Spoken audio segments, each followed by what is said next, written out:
So asa mo ko magsugod ani? Nalipin sa simbahan mga Karumbrats TV, pahumanan ni siya sa misa. Ay humanan na ang misa. Siyempre pag human sa misa, dili mo mawala yung yun ang mag-picture ta para natin mga remembrance. So dito pala ako mga pare, Jubig, Jarhinso o mga batch sa akong wifey. Siyempre, nagkugos sa akong batch sa wifey atong miss sa MC Magsasy College. So dito naginulingkod-lingkod mi. Ang bata dili na mo doon siya mama. So gusto siya kay papa. Why? Guys, ito ulit pa miss akong anak. Wow. So in mauna na yung mga maninay, mga lagmion. Why? Mga lagmion talaga. Pero wala may kabisado, wala ko kay balawa at dili ko kay balaw sa ilang mga pangalan ani kung kinsan silang tawhana. Sa poder sila nagbata sa akong anak. Why? Oh yeah, mauna ni. So siyempre magsugod mo yuta sa permero. Akong gi-hire ni gikan sa Cebu. Ako pala ning papa, no? Si Romeo Romon na daw. Siya pala ang nabuhat sa tanan. Tad-tad, ihaw, luto. Mahal kayong bayad ani niya. Usapon ni siya sa unang panahon na tigluto ko sa una sa wala pa mo na tao. Ayaw, di ma! Siyempre, ato pong videoan ang iyang pagluto ni mama. Akong bata na kung kugos na ikaw dayon. Kaya sa'yo paning buntaga ang pagbuhat na mo sa maong putahi. Blali ara kay pagkaluto sa akong amahan. Abdig gayon ni siya. Dili po ni siya basta-basta magluto. Gihal po ni siya gikan sa Cebu. Hay! No. Siyempre, maayo yung pagluto niya. So, ato din ang videoan. Para natin content ba? Gibuluan ako na siya kung paspas. Hay! Shout out pala ko sa akong mga friends diya, no? Sa akong mga followers, new followers po. O new viewers na to. Nabalibanta pa. Hinamis, no? Siyempre, na may handa na puti hinamis. Wow! So gitimpla na sa akong airpot. Gikuraw-kuraw pa niya. Perting kayami kayo gihadyo din ako ni siya gikan pa sa Cebu. Napadi ako mga kaubana, no? Isa LGU.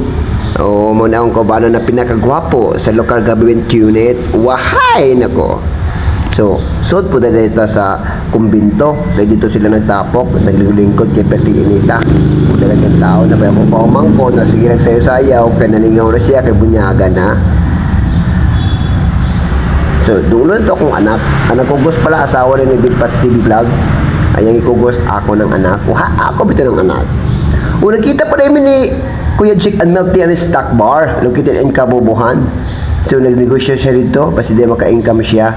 So, ato ala ninyo dito kilid ilan ni Aquino. Dito siya nagpwesto.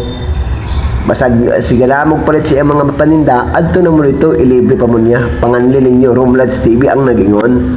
Ayaw, di ma! Si grabe mo sa istorya ni chika-chika danigi, mabalik ako siya Katoliko. Why? Sumunod na yung mga classmate. Siyempre, magkugos-kugos na sa akong anak. Kaya ang anak na ko, di mamuhilag pag ako ang magkugos. Mauna ito yung mga maninay, piting nagmia kayo Hay! Mga gwapa, wala yung may pili. Piting ka na silang daghana, pero gamay lang ani tambong, kaya yung uba nagtudlo pa man sila. So, shout out pala ko sa iyang maninay, o sa Sir Benz, Benjamin, instructor sa MC Magsasy College, Ma'am Scarlett Micabalong. Isa po siya ka maninay ba? Maninay di ay. Kabanda ka kasi motor na ng labay. Wala din pagkapuwas ang motora. Wapa ko naman ang content anig ko istorya.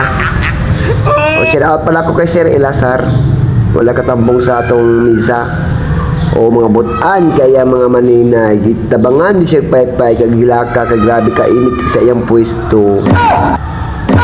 Shout out pala mga karumlads. Gasip undi akong anak sa panahon na para mabunyaga na yun siya.